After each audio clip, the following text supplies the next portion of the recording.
Hello students, last turn पर हम लोगों ने डिस्कस किया था सेल साइकिल के बारे में, जिसमें ये बताया गया था कि किस तरह से सेल डिवीज़न के लिए, सेल डिवाइड करने के लिए सेल खुद को प्रिपेयर करती है ना। इसमें कई सारे एंजाइम, सीडिकेज एंजाइम होते हैं जो चेक करते हैं, कई सारे चेकर पॉइंट्स होते हैं जो ये चेक करते हैं कि सेल साइकिल, सेल को डिवीज़न के लिए सेल को आगे बढ़ाना है या डिवीज़न की प्रोसेस को रोक देना है। ठीक है, तो आज हम लोग जो आगे डिस्कस करेंगे, सेल अब पूरी तरीके से प्रिपेयर है, यानी इंटरफेस जो फेज़ है वो कंप्लीट हो गई है और सारे रॉ मटेरियल, प्रोटीन्स वगैरह सब कलेक्ट कर लिए गए हैं। किसके लिए? सेल डिवीज़न के लिए। ठीक है, क्रोमैटिन मटेरियल पूरी तरीके से तैयार है और अब जो है सेल डिवाइड करेगी। माइटोसिस डिवीज़न की बात करेंगे हम लोग सबसे पहले इसमें। तो माइटोसिस डिवीज़न की बात की जाए तो माइटोसिस डिवीज़न की जो डिस्कवरी है, उसकी सबसे पहले डिस्कवरी डब्ल्यू फ्लेमिंग नामक साइंटिस्ट ने की थी। माइटोसिस डिवीज़न होता किस में है? माइटोसिस डिवीज़न सोमैटिक सेल में होता है। सोमैटिक सेल क्या होती है? रिप्रोडक्टिव सेल को छोड़कर बाकी जितनी भी सेल होती है, जैसे हाथ, पैर, आँख, नाक, किडनी, ये सारी जो सेल्स हैं, ये सेल्स क्या कहलाती हैं? सोमैटिक सेल कहलाती हैं और इसी में माइटोसिस डिवीज़न होता है। माइटोसिस डिवीज़न की ख़ास बात क्या है कि इसमें एक सेल से, ठीक है, एक सेल से 2 आइडेंटिकल डॉटर सेल का फॉर्मेशन होता है। 2 आइडेंटिकल डॉटर सेल की क्यों बात कर रहे हैं? क्योंकि अगर मान लो कि ह्यूमन सेल है, इसमें 46 नंबर ऑफ़ क्रोमोसोम हैं, तो इन दोनों सेल में भी 46 नंबर ऑफ़ क्रोमोसोम होंगे। मीन्स ये अपने पेरेंट सेल के आइडेंटिकल होती है। ठीक है, ओके। अब अगर बात की जाए माइटोसिस डिवीज़न, तो माइटोसिस डिवीज़न 2 भागों में बटा होता है। ठीक है, कौन कौन से पार्ट होते हैं? एक तो साइटोकाइनेसिस पार्ट होता है और दूसरा जो होता है वो कैरियोकाइनेसिस पार्ट होता है। बात समझ में आई? कैरियोकाइनेसिस और साइटोकाइनेसिस। सबसे पहले कैरियोकाइनेसिस होता है। कैरियोकाइनेसिस 2 वर्ड से मिलकर बना है, Cairo plus kinesis. Cairo means होता है कैरियो मीन्स होता है न्यूक्लियस और नेसिस मीन्स होता है डिवीज़न। तो सबसे पहले किसका डिवीज़न होता है? पहले न्यूक्लियस का डिवीज़न होता है। साइटो समझ में आ ही रहा है, साइटोप्लाज्म का इसमें डिवीज़न होगा। ठीक है, तो सबसे पहले हम लोग किसकी बात, कौन से पार्ट की बात करेंगे? कैरियोकाइनेसिस, यानी कि न्यूक्लियस का डिवीज़न किस तरह से होता है माइटोसिस डिवीज़न के थ्रू। तो कैरियोकाइनेसिस की अगर बात की जाए तो कैरियोकाइनेसिस को 4 फेजेस में डिवाइड किया गया है। कितने फेज में डिवाइड किया गया है? कैरियोकाइनेसिस को डिवाइड किया गया है 4 फेजेस में। पहली फेज है प्रोफेज, सेकेंड फेज है मेटाफेज,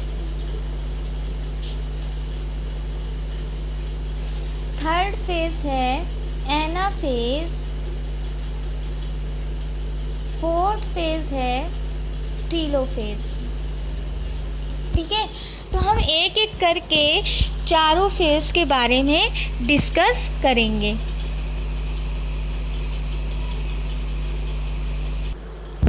नेक्स्ट हम लोग माइटोसिस डिवीज़न की डिफिनेशन की बात करें अगर, तो mitosis division is the process, mitosis is the process in which a eukaryotic cell, यानी माइटोसिस एक ऐसी प्रोसेस है जिसमें eukaryotic cell separate the chromosome in its cell nucleus.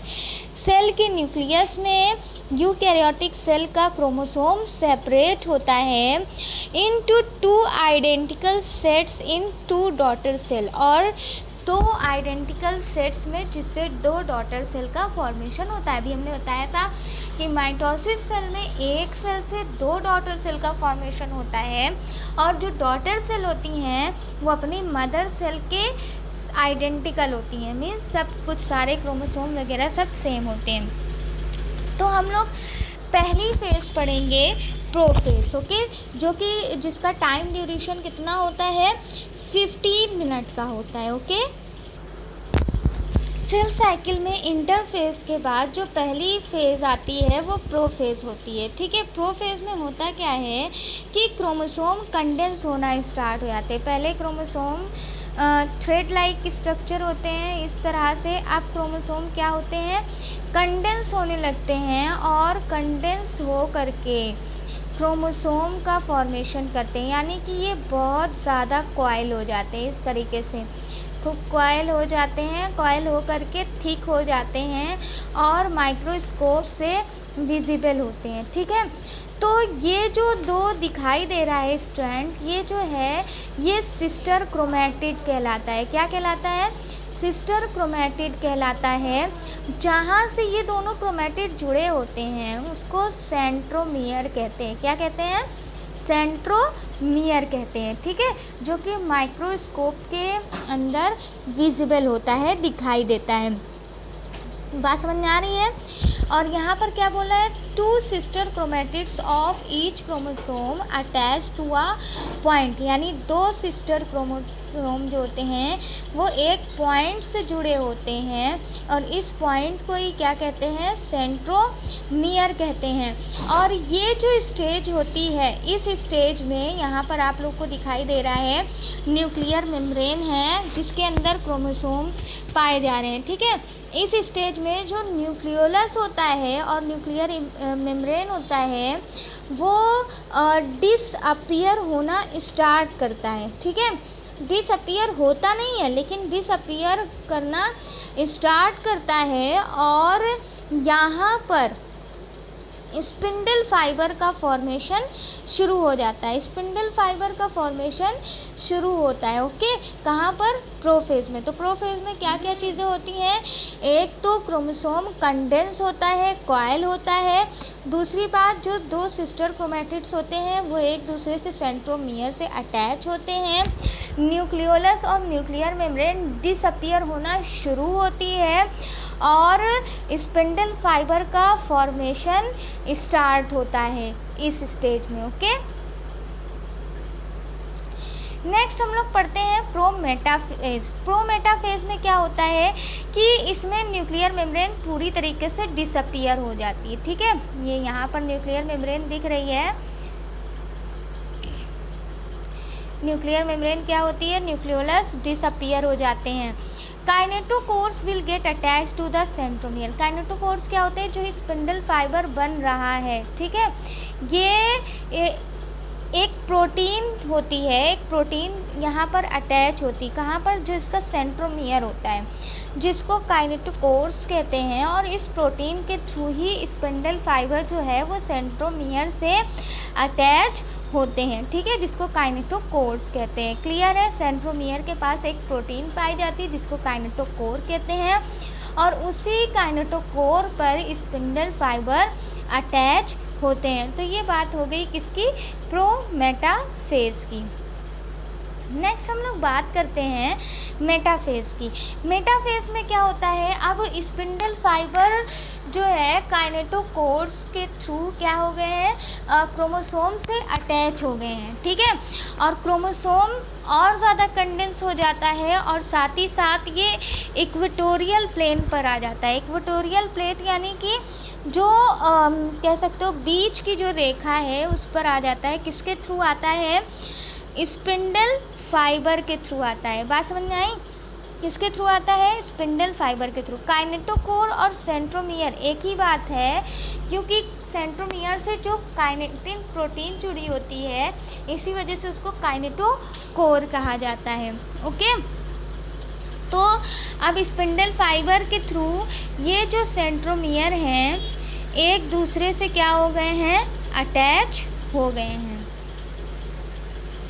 Spindle fibre का फॉर्मेशन कहाँ से होता है, स्पिंडल फाइबर का जो फॉर्मेशन है वो माइक्रोट्यूब्यूल करते हैं। माइक्रोट्यूब्यूल यहाँ पर दिखाई दे रहा है।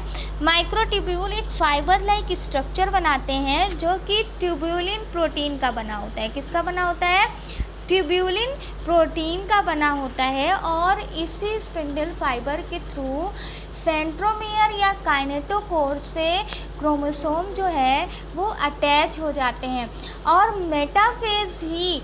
मेटाफेज एक ऐसी स्टेज है कि इसमें सारे क्रोमोसोम अच्छे से दिखाई देते हैं, क्योंकि ये कंडेंस हो जाते हैं और एक लाइन में अरेंज होते हैं। इसीलिए किसी भी स्पीशीज़ में क्रोमोसोम के नंबर्स को गिनने के लिए जो फेज़ चुनी जाती है वो मेटाफेज ही चुनी जाती है। यानी मेटाफेज को सबसे अच्छी फेज़ माना जाता है क्रोमोसोम की काउंटिंग के लिए। नेक्स्ट फेज़ होती है एनाफेज।